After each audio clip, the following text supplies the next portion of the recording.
started. Hey, I don't. Mine's gonna be kind of short. Quick question. Everybody get this? That need to get Give me it? 1 second. That's a no.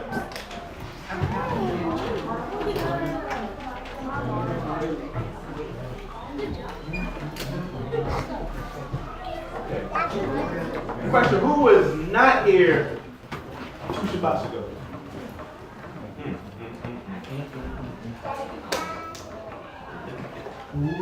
That's some questions that need to be answered. Some homework. I told y'all But before I get to the homework questions, I had a few questions that I asked. Well, I had 8 questions. And the question was, why are you here? Anybody remember that question? Raise your hand if you remember that question. Why are you here? Did you go home and think about it? Did you ask yourself the tough question and come up with a tough answer maybe? Sometimes self is the hardest person to deal with. Self is the hardest person to deal with. Anybody still writing? All right, let's go in with it.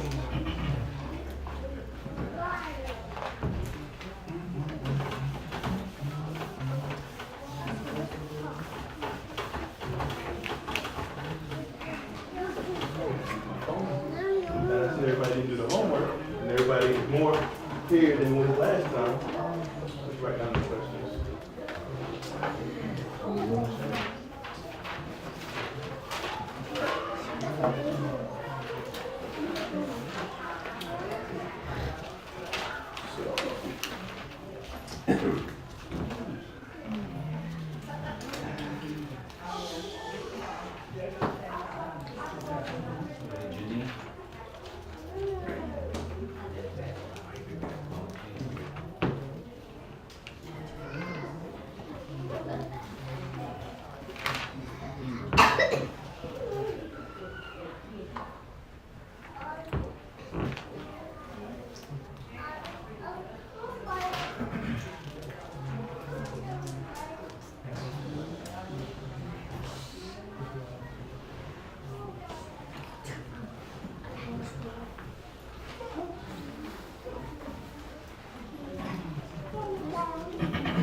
All right.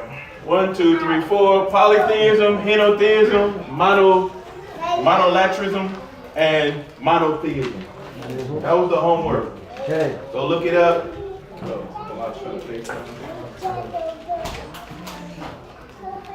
second. Okay. Let's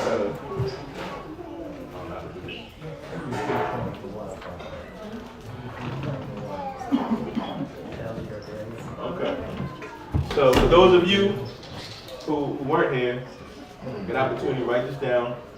And I'm going to go back to the initial question I asked. Before I get started, I turn it. Usually I have a little slant to it.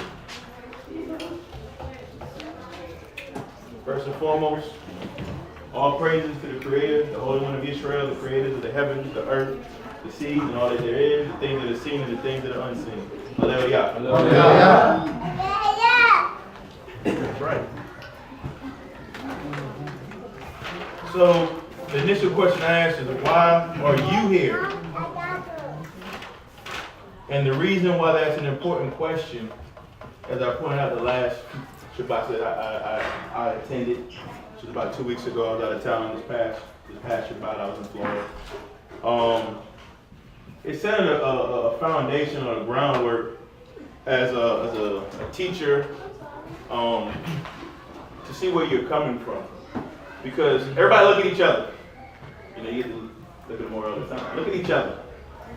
Yeah, y'all know. Look at each other. Look at each other. All right. All right. Look at each other. And understand that each of you have your own unique perspective and your own unique way of seeing things. Regardless of whoever's staying up here on the beamer, MORAY, teacher, Anytime you see the word teacher, always put a slash learner. Everybody following? Every time you see the word teacher, slash learner.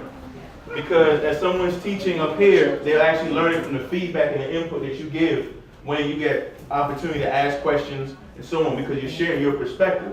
And sharing your perspective, now I have to formulate or deal with the text or whatever paradigm of thinking I'm coming from to sharpen me as well as sharpen you. Iron sharpens iron, right? So the question is, why are you here? We have several MORAYs. MORAY just left. Elders, so on and so forth, that have different styles of teaching, right? And the analogy I gave was when you go to school, how many teachers do you have? Yellow Dean, name one of your teachers, one of the classes you attend. You still in school, right?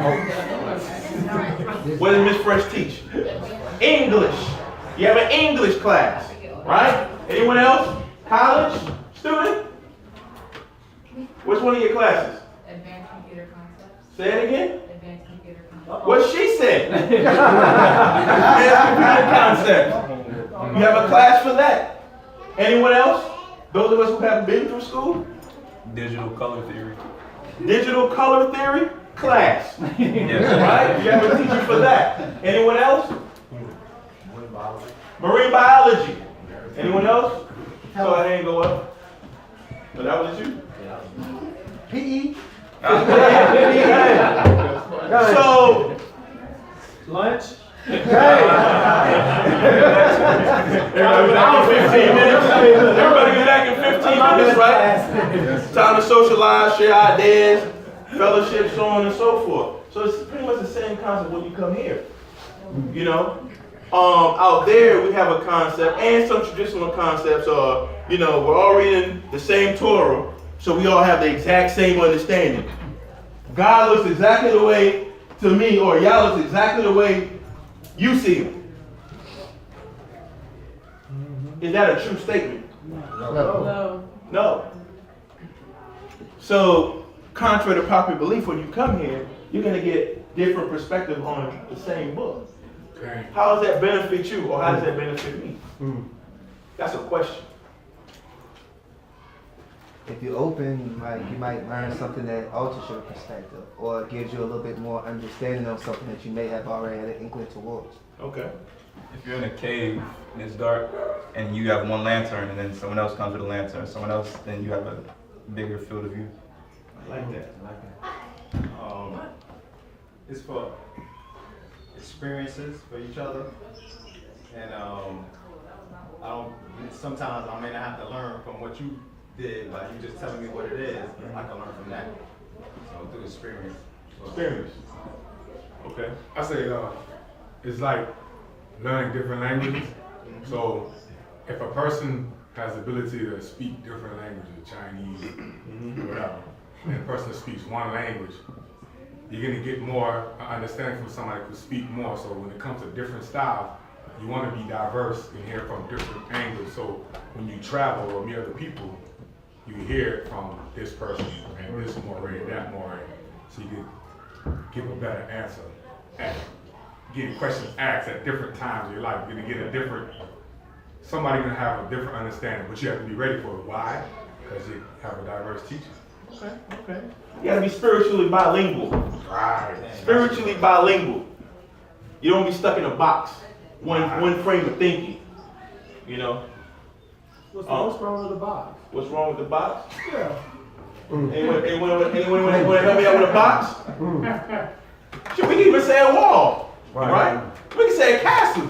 I'm gonna put myself in my castle.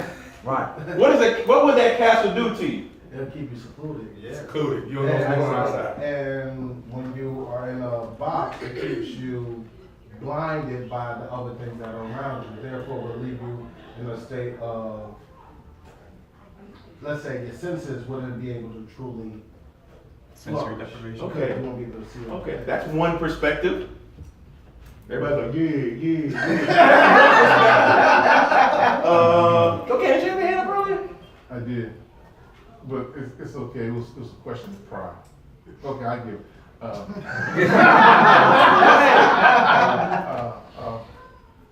Because the word live and breathe, I might read today and get something out of it based on my situation. Okay. Further down the line, or next month or next year, I might read it again and get something completely different out of it. So now when you put all of us together with all of our different situations, you get a broader picture of what it's saying. That was next. Okay. Which means that I can stay in my castle, I just gotta invite people over. You can invite people over. Okay, that's one perspective. But no, I was gonna continue with that thought. It kind of added to what I was gonna say. But like you said, what's wrong with the box? Well, in a sense, it depends on which box you're in. Okay. So say you're in a box of quote unquote, I know you don't like this word, truth. Okay. So you're in a box of truth, right? And it has holes in it. So you're able to see different perspectives. Through staying in your box, you're still able to see different perspectives. You're just not going outside of your box to now go and mingle in those perspectives. For example, the Creator said, I will leave nations around you to test you. Now, those nations are going to do whatever they want to do around you, but you stay in the box that I place you in. Okay. I could say you stay in the box that you perceive that I placed you in. Yeah, and I know. Plant a seed. The roots grow into the bottom of a pot if you plant it in a pot. If you never repot that plant, the roots keep wrapping around each other. The plant's still green, but the roots wrap around each other until it chokes itself out. So the roots need someplace to go. So if you're boxed in, it'll inhibit your growth. Right. Yeah, it is. Y'all, you're doing pretty good. I guess we could equate this into the lesson that we just had in the previous Shabbat, that Israel was in Gershon and they were getting too big for that land. So they had to get out of that land to become where they needed to be at. Okay. Last one, I think. Okay. I got you. I got a daughter, and she got 6 children. She homeschooled children. And she keep her children away from all the other people in the world. Well, the children can only learn what's at home for them to learn. If they don't get out and experience other people and other things, there's no growth. So if we all in one box, we can't, all we can understand and comprehend is just within ourselves, there can be no growth. Same thing you want to say. All right. I would just say that it would restrict your thinking because of the fact that that's your field of view. All you see is, say, the castle analogy. And it looks good inside the castle, make no mistake, that's why you're still in there, I suppose. You're just living in there. So that's all you wake up, you see the hallway, and you wake up, you see the living room, and you see all the nice furnishings. But then you know there's something outside. So that will always have you thinking, well, I kind of want to know what's outside, but no, it looks too good in here. So you always going to restrict yourself, I would say. Restrict yourself. Okay. Okay. Everybody's answer was told. Everybody's answer was told.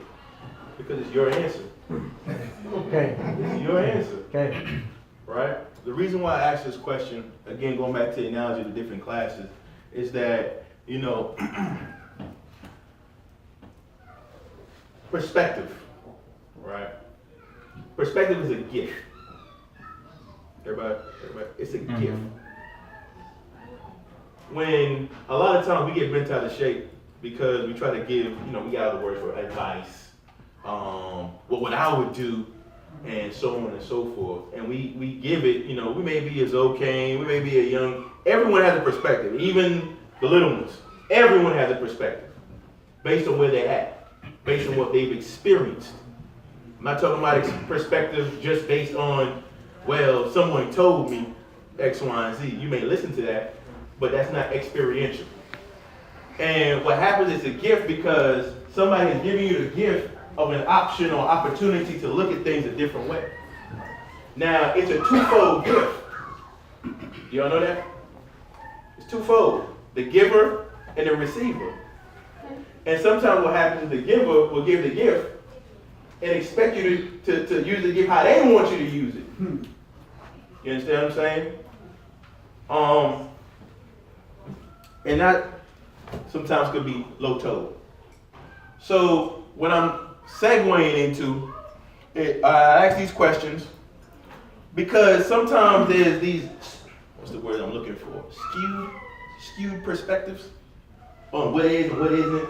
And we're taught a certain way from that one perspective or this perspective and that perspective. And we come so tunnel vision on it that we never really even start to think and research certain things. COY, we implore you to go study, not just on Shabbat, throughout the week.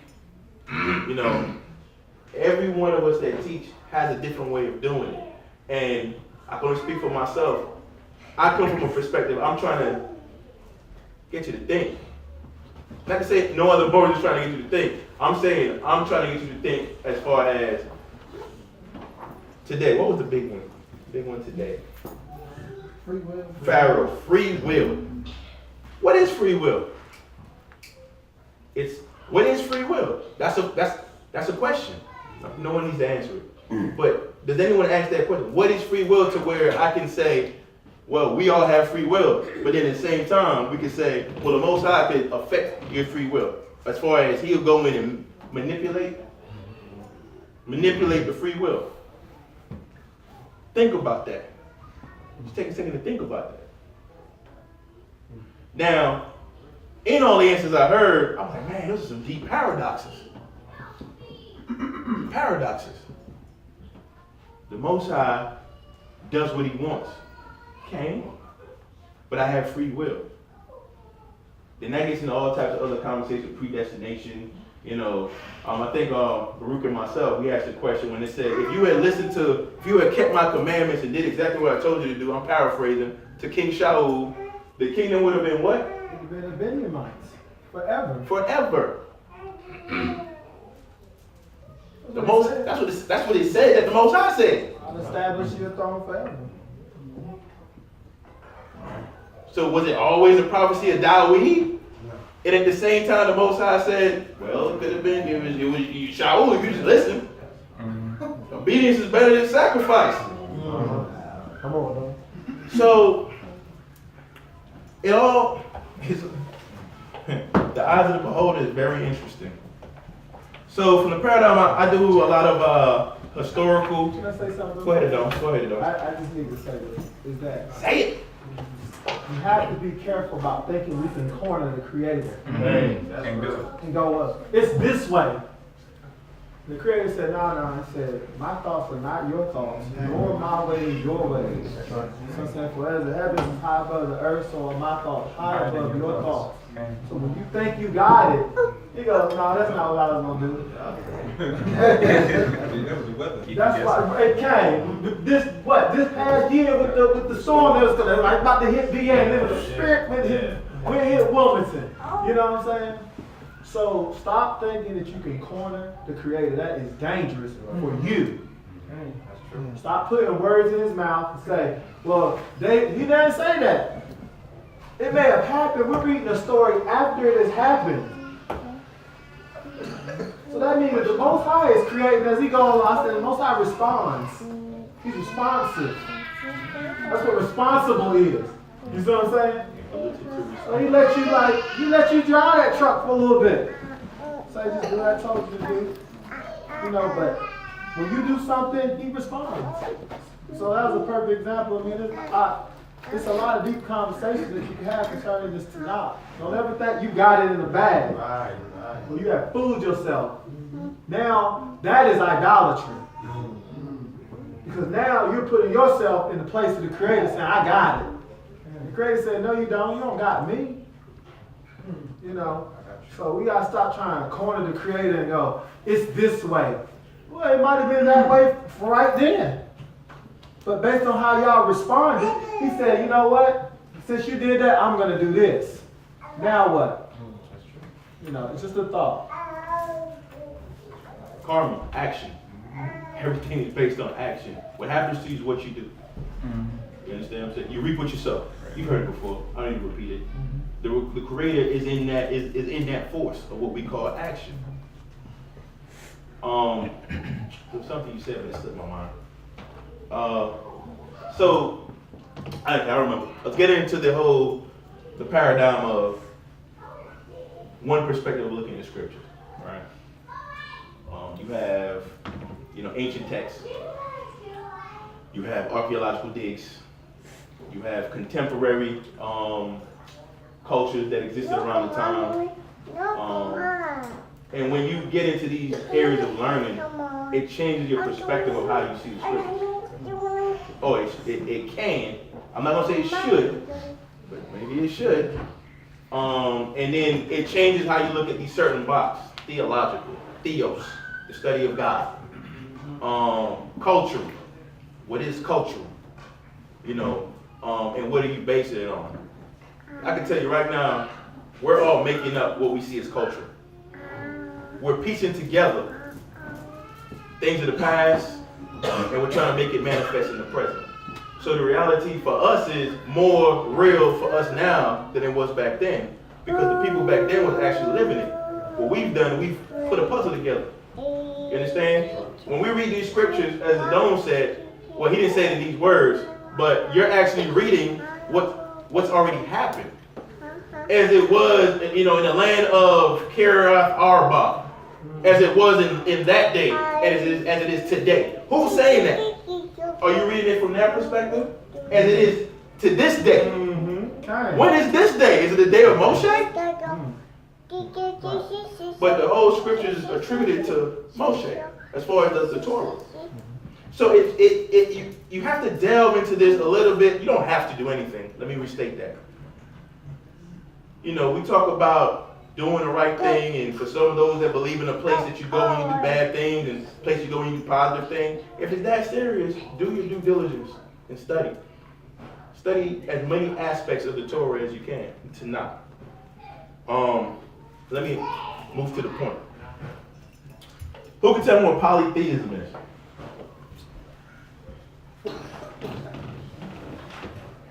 Say it louder. Oh, she did her homework. Okay. That's how you do when you do your homework. You be like, I can do it. I got this with you. I have a belief in many gods. You have a belief in many gods. All right. That's pretty much the basic. Polytheism is the worship or belief in a multitude of deities, which are usually a pantheon of gods and goddesses, along with their own religious rites and rituals. Examples. Now, I'm doing the brief. It's a lot longer. You should be doing the lot longer. I know the lot longer. Come on. Are you following me? Yeah, you get your Wikipedia in, you got a little blur. I got him. Got this right here. Many gods, worship many gods. All right, examples. Christianity. Cain. Y'all saying Cain. Christianity. It was just tritheism, which is polytheism. More than one. Hinduism and Mormons, to name a few. Mormons. Oh, yeah. Hold that thought, and we'll get back to that later. All right. Who looked up Henotheism? I'm right here, but I'm going to ask you. From my understanding, I'm probably totally wrong, but I guess like similar to in the book of Job, where you have a council of Elohim coming before the Most High, but you still have one supreme power over all of it. I'll take that.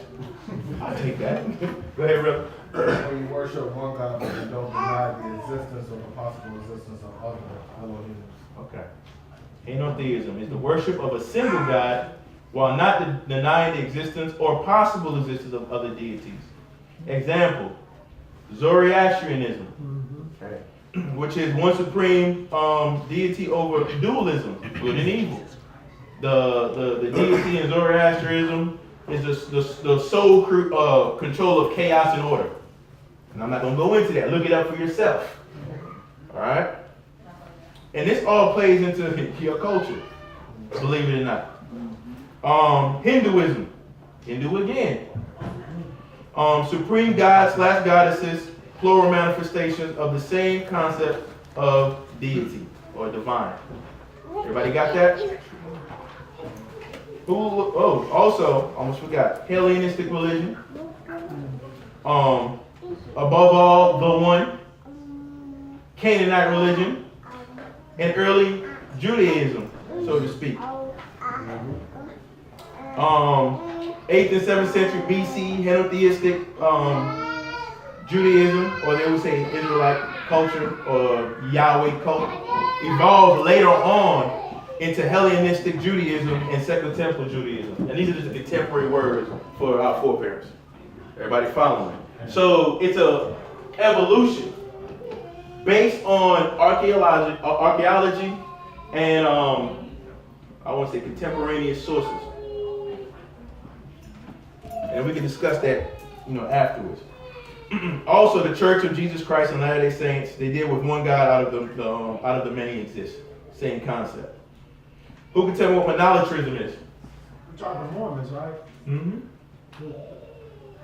Well, I'm not sure. It's just the Church of Jesus Christ and Latter-day Saints. I thought it was the Mormons. I thought they were the Mormons. That's what I thought. But they're like a sect. It might be a branch off or something. Off of Mormonism, right? The branches, boy, I tell you. It's okay. It's the belief in the existence of many elders, but with the consistent worship of only one deity. Okay. Anyone else have a different answer? It's pretty much the same. It says the worship of one God without denial. Okay. So Which one? isn't that, It's monotheism too, right? it appears to me that Wishy-washy. and Henotheism, theism, sounds almost the same. Sounds almost the same. So what is the difference? Let me see. Give me a second. It's of many gods, but with a consistent worship of one deity. It's very similar. It's for example, Atonism, which is when what was it? Well, Akhenaten established the worship in Egypt of the solar deity.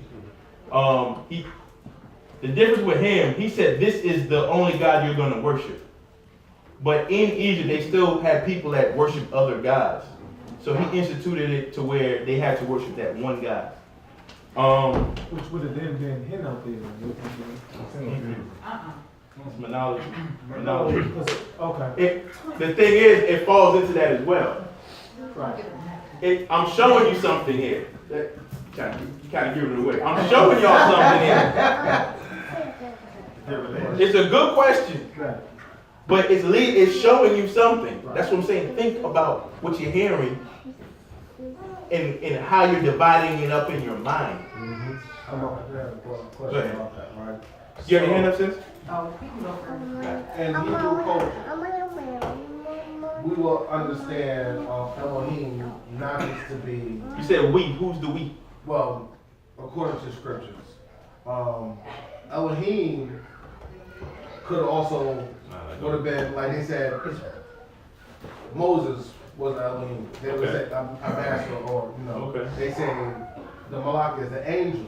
Okay. Or Elohim. A messenger, yes. So we see that the Most High is our Elohim. But he also says, thou shalt not put no other Elohim before me. So therefore, it makes it under the notion that he is the supreme, but Elohim as a plural term can also mean like the angels or man that is above us. We shall not put them or reverence them above him. So which one of these are you? So wouldn't that be monotheism? Is it? What are Hebrews supposed? What do we pride ourselves in the box of? Monotheism. Right. Monotheism is how you were taught it. But I think that it could also be Henotheism. Can we? I'm not saying that. I think so. Okay, hold that thought. But So, I wanted to say something about the difference between the Heno and the Mono. How do you say that? Monotheism. Yeah. Oh, monolatry. Yeah, that. Okay. From my perception, the Heno was saying that you worship one God without denying the existence of the other ones, but you only worship your one God. Yeah. And then with the other one, you worship a single God, while you possibly could believe the other one. You believe there's other ones out there, but this is your particular one, which gets into family idols and so on and so If you forth. It's believe your, in them, you can possibly worship them if you believe in them. Like, it's not just saying that you know that they're there. If you believe in something, then you could possibly worship that as well. It might not be at that particular moment in time. okay. It might not be at that current now. Use But- it. Go ahead, finish your thought. Sorry. But if you go, you could possibly, because you believe in it, Okay. at one time you could possibly worship that one particular God. So you can switch, pretty much. Which is you're saying a powerful thought when you say, well, some people believe there's many different gods, but they just worship this one. This is our family God. This is what we were raised on. But belief is a strong thing because you already kind of caught up if you believe there's something else. Right. Whether you worshiping this one, but you believe there's a possibility there's something else that, well, if I don't do this right, then that other one's gonna overcome because I gave the doorway for my deity to step aside and let the umbrella. You see where I'm going with this? Mentally? But before you go there, go ahead, Iman. Okay. The top one, the Heno, is that you serve one power but not denying the knowledge of other powers. You're not denying the existence of another one. A Okay. possibility. All right. The mono, Monolatrism? yeah, Okay. that's is the worship of one power. But you believe in many. You believe in many. That's the difference. Okay. Right. You believe in many, but you worship one. Just to put some perspective on it. Come on, put some Talking about perspective on it. Henotheism and Monolatry. You can say monolatry or monolatrism. You look into ancient cultures, like Romans or Greeks or something like that, we think they're polytheistic because they had all these many gods. But if you were a Roman soldier, I mean, you'd probably be praying to Mars. You God of wouldn't war. pray to all, because that has something more to do with you. If you were a farmer, you would pray to a god of fertility. Whereas all these other gods exist in your culture. But you only pray to the God of your household, whereas in Henotheism, yeah, we have L, L, L, L, but the only L that matters to you is El Shaddai. So that's just my perspective. That was a good example. That was a great example. So how would I do in monolatry? Monolatry? Now give me a monolatry example. All right, just like I said. Well, if there was a God, in our culture, there was a God of electricity. There was a God of this, that, and third. Before you get up to go to work every day, you're going to pray to the God that's going to keep you from getting shot and killed. But there's still all these other gods for all these different people. So what's the difference between Henotheism and? Because look at us. Look at us. Look at us as Israelites. You're talking about today we're in Egypt and all the gods in Egypt and everything. And they had all these gods, but there was still one supreme over all of them. That the priests, they were doing their own thing, but our God reigns supreme, and He proved that. Just like you're saying, He kept taking away Pharaoh's options. If the other gods were as equal to Yah, that wouldn't have happened. It would have just been, nothing would have come to conclusion. Does everybody get understanding from that? It's understanding, but I know it's going to be some confusion because it is confusing. It is confusing. Let me continue. So, with monolatrism, I said Atonism, which is Akhenaten, ancient Israel, angels or Malachim, or what became of gods once monotheism took over. That's an idea. I'm not saying that's what it is. Example I have 10 commandments. You should not have any other mighty ones before my face. You not bow down to them nor serve them, for I am a jealous hell. We have our ways of interpreting that and explaining that. But what was very ancient, what we consider ancient, is not what necessarily where we're at today. There was a lot of changes during Second Temple Hellenistic Judaism. Whether you know that, believe that, or not, there was a lot of changes, and what's the word I'm looking for? When it came out of Babylonian captivity. There's a lot of effects of Babylon that it had on the worldview of the Israelites, or the Yahudi. So what you're doing today is maybe very much different than what your ancestors did 2,000 years ago, than 2,500 years ago, than 2,000 or 3,000 years ago. All right? Christianity, again. I'm not going to really get into that scripture real quick, but it's actually two of them. And again, the Church of Jesus Christ and Latter-day Saints. And finally, we have monotheism. Who wants to give me that one? Who wants to give me that one? Come on, everybody. Go ahead. One God, one God. One Yah, one God? Right. All right, that's basically the belief in one God that created the world, is all powerful, and intervenes in the world. Belief in one God, distinction made between exclusive monotheism and both inclusive monotheism. And the plural form is called pantheistic monotheism, which, while recognizing various distinct gods, postulates some underlying unity. So it's kind of like from one comes many. Similar to how in Islam they say that there's 99 attributes of one creator. Okay. Each one is. Okay. Similar.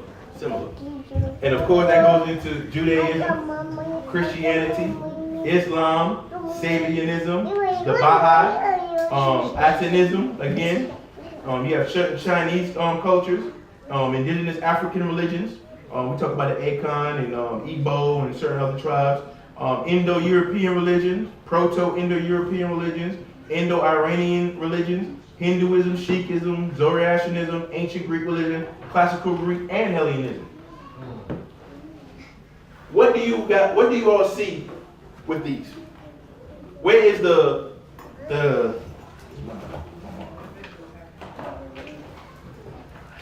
Perception. the underlying, this is what this one is and this is what that one is? Perception. Whose perception? Of the person. Because if one person believes that there's multiple gods, but then we serve one, and someone believes that you serve all of them, it's just a matter of perspective of who's the one that believes in that. But somebody has to be right. Not necessarily. You sure? I am Yahweh. There is no other. Besides me, there is no other. But he also said that I am the God of Israel. So therefore he made him, I am the God of Israel. You know, so he said specifically to Israel, thou shalt have no other Elohim before me. Okay. You know, he didn't say it to the Canaanites, thou shalt have no other Elohim before me, or Ham or any other. He just says, thou shalt have no other Elohim before me to Israel. This is just specific. If you go into cultures of how everyone in their area pertains it, because every nation, every people, every area has a cultural belief, and that's where it comes to perception. Because that's why a lot of people argue now, because they're looking at another nation or another culture's understanding and say, well, that's wrong, but to who? Because my people believe that there's only one Elohim, and he said that we shall serve no one else for him. We're going to do that. Okay. I was going to say the underlying culture, it's basically culture. When I mean by culture, I'm saying depending on how you was raised and who raised you and who taught you what from birth up. Monotheism, Yah said, when he brought him out of Mizraim, he said, you should have no other El. So those people that he brought out of Mizraim, he gave them a culture of only one El, and that's me. The people that's in Mizraim, that was still, they might have had a polytheism where they worship several different gods, or they might have even had a Henotheism where they believed in many gods around them, but they worship one. They might have one of the other three, but he snatched Israel out, and he says, Yes, you're coming out of this place with all these L's around you, but you only have me. There is no other L other than me. So that's a basic, and that's what you raise your children in that culture. And where we stand today, we got an American culture, which is a Western civilization, a European culture, nature, or whatever it is that makes American culture, that is in some of us that we're trying to throw away right now and get back to the command us to do. Get back to how we interpret, Right. how we, Right. perspective on what he commanded us to do. Right. Okay. I got it. Oh, I would go to the example of Pharaoh. I don't know necessarily how relevant it would be to the topic, but if you look at what Pharaoh said to Moses and Aaron when they first came to him, they said, "Let my people go, so we can go serve me, in the wilderness and sacrifice to me.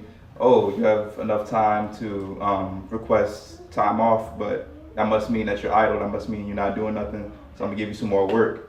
So if you look at the Torah, it's like 6 days shall you work, and on the 7th is a Sabbath for solemn rest. So the Most High is telling us to do our due diligence, do our studies, because it says get wisdom, knowledge, and understanding. It also says to work. So if our main tenet is to always be moving, and it says don't be idolatrous, like don't be idle, like don't be lazy. It says like don't be a sluggard and things like that. So it's like if the Most High wants us to be fruitful by the works of our hands, if we're worshiping the idols or the L's of the other people, the Most High says they're vanity, like it's vain, like you're wasting time basically. Just the same way I would say Pharaoh, he had his big ego, he felt like he was the Most High. So it's like, oh, these people think, they're requesting time off to go serve their God. I'm the only, thing that they should be worried about. Go do some more work. So I guess that would be the same thing that I would equate it to, if that makes sense.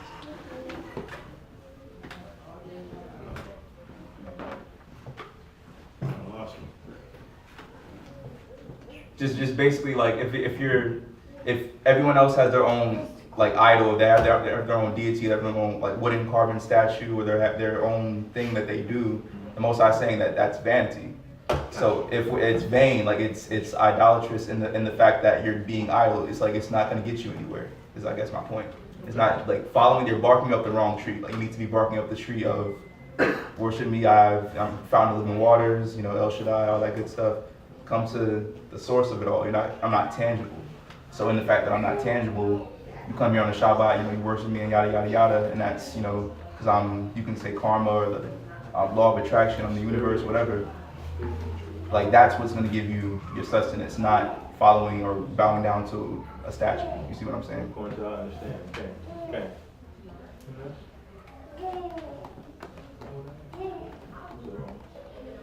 Anyone else?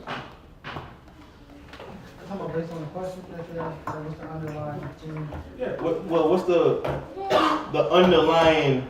I'm trying to hear the perspective of what's your underlying and the differences. The differences, like what makes each one what they are. I heard a dome. Heard what he said. That's what I'm asking. Because some people kind of flow into each one. How is that possible? How can somebody be here, and here, or here and here, or whatever the case may be? What's the underlying? What for me to come up with any construct of a word to say this means this? In my mind, there's an underlying thing that's separating them. It's the illusion of options. The illusion of options. Yeah, and polytheism, henotheism, monolatrism. Okay. Okay. And monotheism, all of those, even monotheism, all of those give you the perception of that you have a choice of who you would like to worship. Okay. So that is what connects all of them, and is based on you speaking to different people. So you speak to this one person and be like, yeah, well I know it's a God over here and a God over there, but this is my L. Okay, so now you fall in this list. Then you talk to another person, yeah, I worship all 5 of these. Okay, well you fall in this list, and you fall and you fall and you fall. Mm-hmm. All of y'all have deceived yourself into thinking that you have a choice on who to worship. So based on whoever is making the list in the table, they all fall into something based on choice. When in reality, well, I say that this choice. Say it again. In reality, what was the last? Nothing. I'm not gonna go there. So are you one of these? Huh? Are you one of these? If I have to be placed in one. Are you saying I asked you what I asked you. Answer the question. Well, based on the choices that I have, I want to say that I am monotheism. There is only one El, there is no other. Okay. I'm going to use an example, and I don't know if anybody's seen the movie, but it kind of just relates to it. When I see this, the 4 categories, I think about the Matrix, and I want to go to part 2, when Neo finally came to the architect, the one who created everything. He said, Neo, you live in this, everybody have their option to live like this, like this, like this, like this, but for some reason, the way you've been living, I've been watching you, and the one can only be the one to open the key, and the one can only be the one to go to the, and like in part 3, to end everything. And for me, when I think of monotheism, I think of the one. Yeah, you have everybody doing this, like polytheism, Egyptology, Greek, Henotheism, this, that, but you still believe in them. Yeah, that's cool. And back to what y'all saw before with the free will, yes. A human being has the free will to do as they please. The one sees all these people doing as they please. And at the end of the day, there's a certain people that's going to catch it and know that it is only one way to go. All that is good and dandy, but there's only one way to go to the next level. And that's what monotheism and following Yah is for me. So that's what I see. When I see this, the Matrix came to mind. Okay. It's interesting. That's an interesting perspective. Any more words? Anything you want to add? I was just thinking, you say about the different underlying word or phrase I'm familiar with called power to define. Power to define. The power to define. I said, who's behind the power to define? What do they gain from these definitions? I mean, what is the motive behind these things? Is it ulterior motive, or, you know, so these things, I believe, all has gods.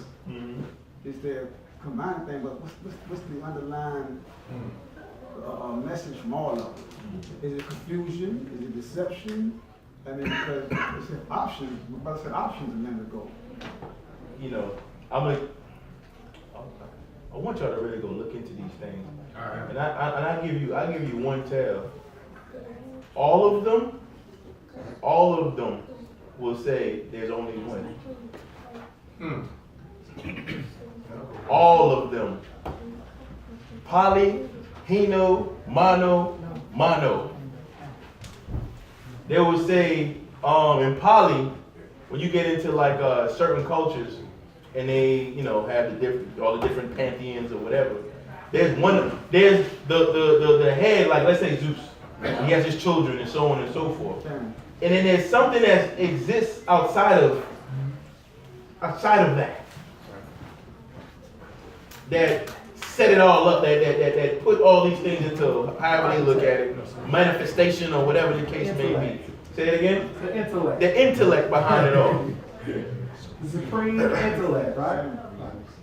They always talking about the one. So when you start getting into this study and the research of, okay, Israelites and the Jews and so on and so forth with the big three, Judaism, Islam, and Christianity, monotheistic religion. What does that mean? I would say that the supreme intellect is you, right? Okay. Hear me out. Well, Yeah, y'all hear him out. Yeah, hear him out. The supreme intellect is you, right? So a child is neither, they don't believe in any of that. Right. They have to be taught that. Right. They don't believe in monotheism, Monolatrism, Henotheism, or Poly. They don't believe in none of that. You understand? They must be taught. So all that is a learned behavior. That's what we call a learned behavior.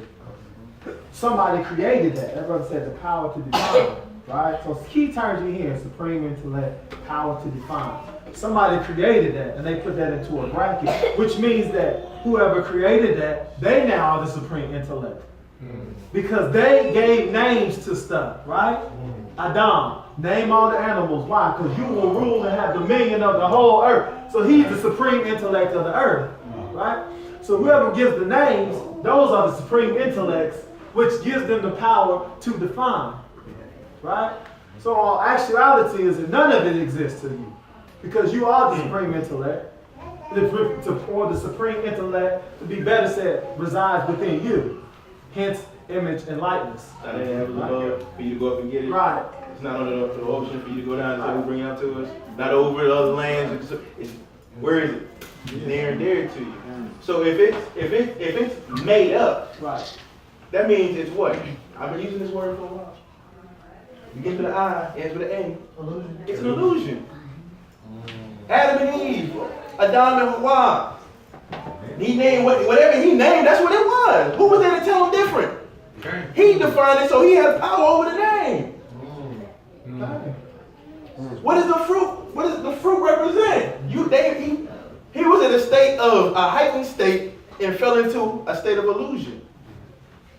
In contrast, good and evil. Surely man has become as one of us. So all these things, as the Dome just eloquently stated, these are illusional terms. You hold dear to what you've been given.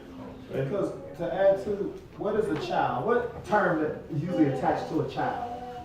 Little child, they're what? Immature. Innocent. Okay. Immature, but they're immature because they're just innocent. They haven't experienced anything. They're pure, right? They're pure is the term. Don't defile that child. You defile by putting things in them, right? It ain't supposed to be there. What you do? Innocent, right. They're innocent, they're pure. So in essence, their thinking would be clearer. You see what I'm saying? You know, when you tell a child something, they give you a clear answer. Or a clear even if it ain't right, it's clear, it's pure. You laugh, you go. That's how they saw it. It's pure, you know what I'm saying? You know, when you start getting into a whole bunch of impurities in it. And now it becomes something that it wasn't even, you put a pack of Kool-Aid in water, guess what? It is no longer water. You understand? It's you understand? You put that stuff in there, you know what I'm saying? It's a mixture now. Now it's all, you know what I'm saying? So the purity of the matter, it's like when you get back to the pure essence of it, it's you. That's why I said I put it in you. I made you like that. You're the only thing that he can say, I made you in my image and likeness. You're like me. As my MORAY tells me, you have to study. And your field of study is not necessarily, I'm not saying it's a limitation. It's not just Torah. Right. It's not just enough. It's world events. When I say world events, I mean like down to earth things. Mathematics or arithmetic. Astrology, not astrology, astronomy. Movements of stars. Moon, sun, harvest time. You know, these are down to earth things. And some of us, when I say us, I'm speaking like in the room and out beyond. We have these illusions of, what this is saying, brother. What the Most High meant when he said this. And so on and so forth. Man. It's like, but what about natural events that we just don't even, we look past that and we go to the spiritual realm. We supersede things that are just. Did anyone even know what this was before I put it up on the board? I'm asking. I want to see hands. They teach you that in college. Monolatrism?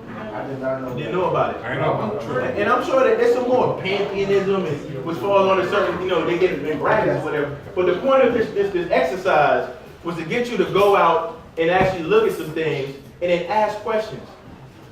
Not just say, hey, you guys are Hebrews, like it's a monotheistic belief. Well, what is that?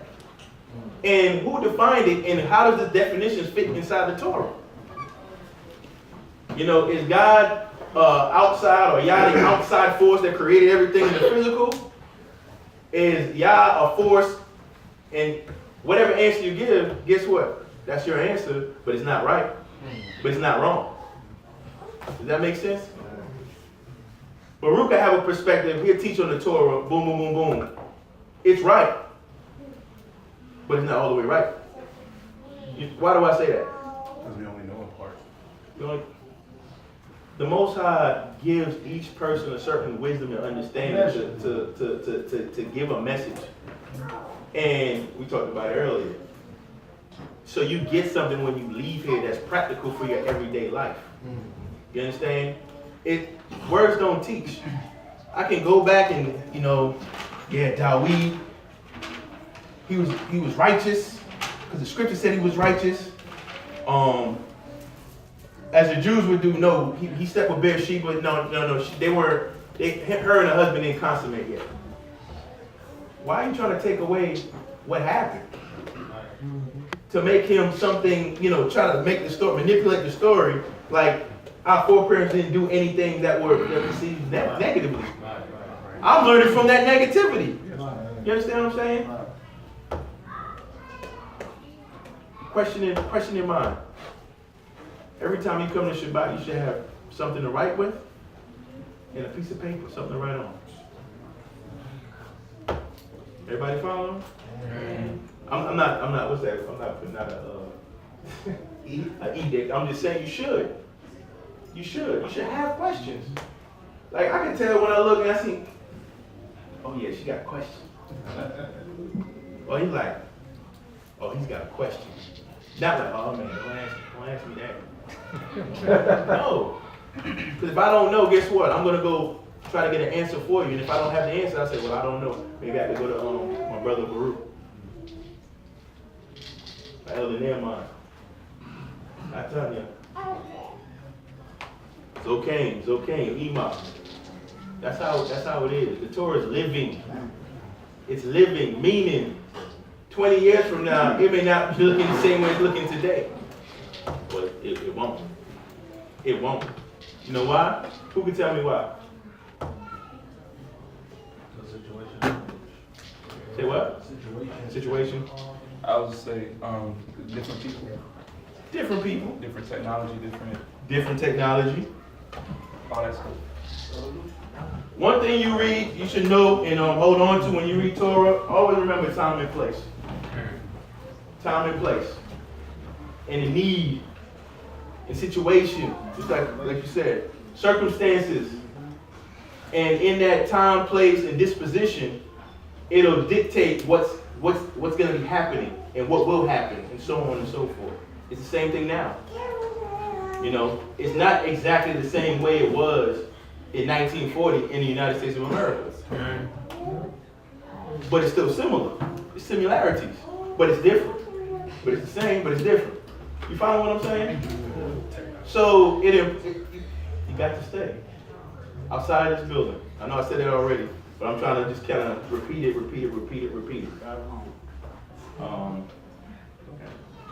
Yeah, I have a question. I guess I'm going to ask you a question.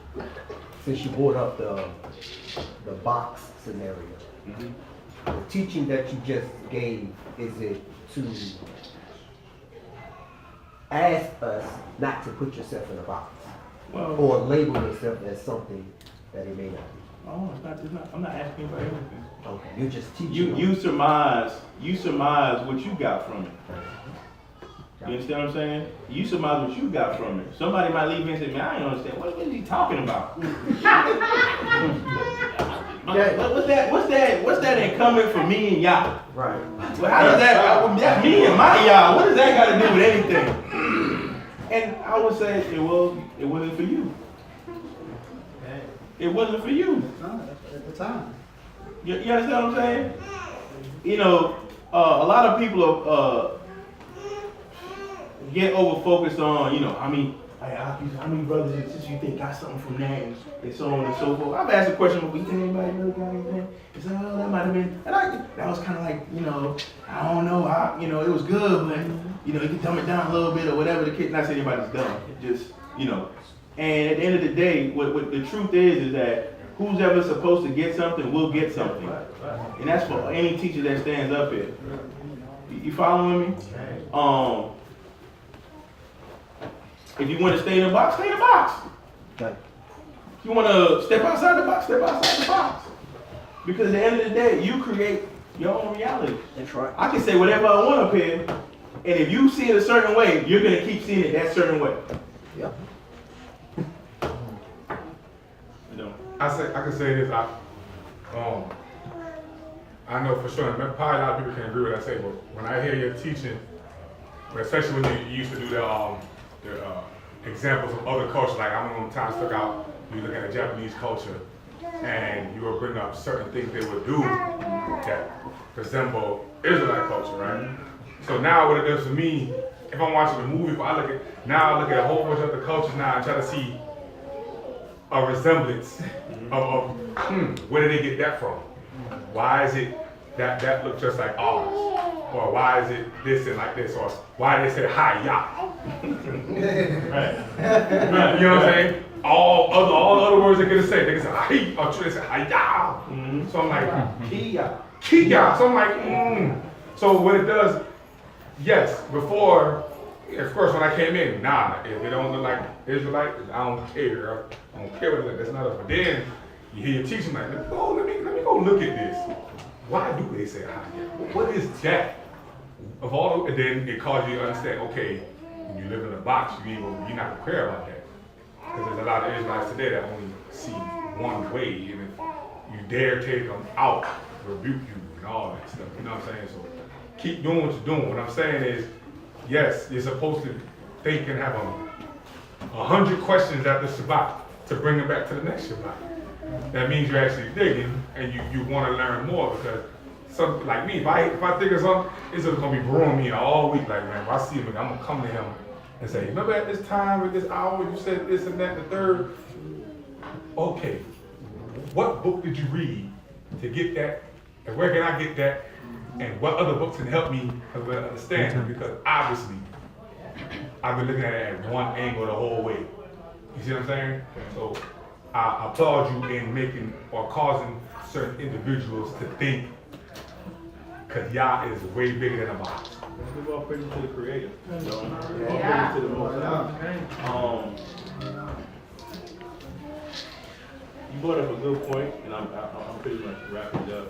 It's like, it's from coming from a place of seeing things one way that the Most High has allowed my delivery to change a little bit or expand.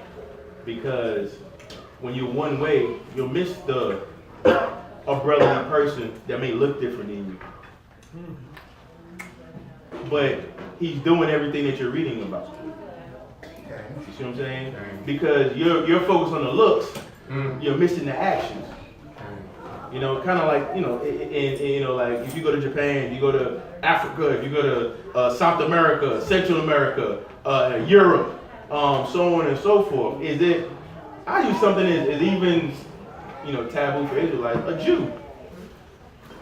Are you so mad that this person has, usurped your faith and your culture, that if he's showing you the hospitality of Abraham, you deny that? Just because he looks different and that ain't how we supposed to do. We gotta have our fringes going all the way around, or whatever your paradigm of thinking Hebrews are supposed to look like, act like, and it's really getting a grasp of your culture, history, the history that we're making right now, and the things that have passed. That are all the examples to better us today and tomorrow. Follow me? That's what it's all about. Everybody told? Everybody good? Anybody have anything they want to add? No. It's okay.